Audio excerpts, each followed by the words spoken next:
Yeah, it's devastating news for everyone that knew him, but particularly so for his family, Philip, Bridie and Billy, and his three brothers and his sisters, and Claire and the kids.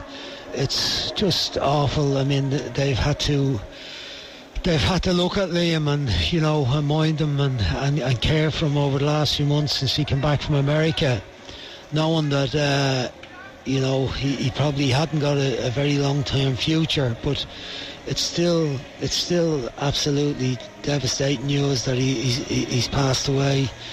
Actually, quite suddenly in the end. I mean, I know from speaking to people that he was out and about. He celebrated his daughter's birthday out in a restaurant last Saturday, and he was out for a meal with Graham Barrett earlier in the week this week, but he just deteriorated sadly on Thursday and passed away last night.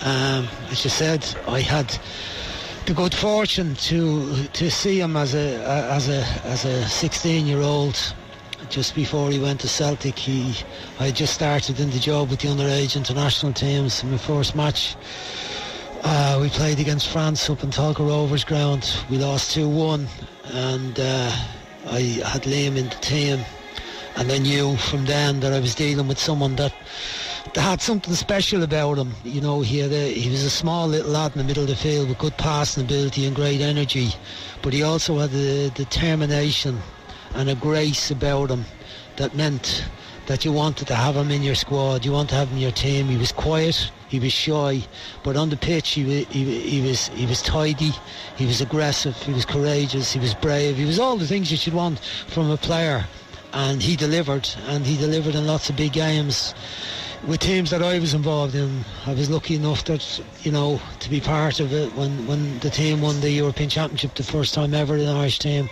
won in Scotland. There was a big Celtic crowd there that night when we beat Italy in the final, and we went on from there, played all through our teams, got into Celtic's first team.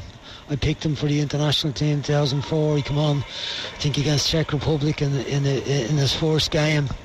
I was waiting for him to emerge along with Colin Healy to come into the team. I remember teasing Roy Keane when I was trying to encourage Roy to come back, that we could end up with an all-Cork midfield playing in the senior team. It never actually came about that all three of them played together, I think, in the senior team, but certainly they played together in pairs. And Liam was a very, very good player, but a fantastic lad. And I got to see him playing with the various teams through his career, through his international team, but he was always still the same humble, shy, hard-working, decent lad who it was a pleasure to meet and have a little laugh with. And we had a little bit of time with him in Australia, in Perth in 2013. He went there to play for Perth Glory. They got to the final of the league. He was the best player on the pitch. They were beaten by Brisbane Roar with a last minute goal, and then he went to Brisbane the next year. They signed him up and he played in Melbourne. He had that sense of adventure about him that not too many Irish players have had. One or two have gone on since then and followed the steps to Australia, but not many. And then he went, after a spell at Cork with John Caulfield and with Colin Healy in the middle of the pitch, having lost the league to Dundalk in the cup final, he went off again, got on his travels again, and was brave enough, went out to America and was playing in America. So he was still playing up until a year ago. He started coaching, and then in the last few months I just heard he wasn't well, and I couldn't believe it. He was the fittest of the fittest and the bravest of the brave, and it's just awful.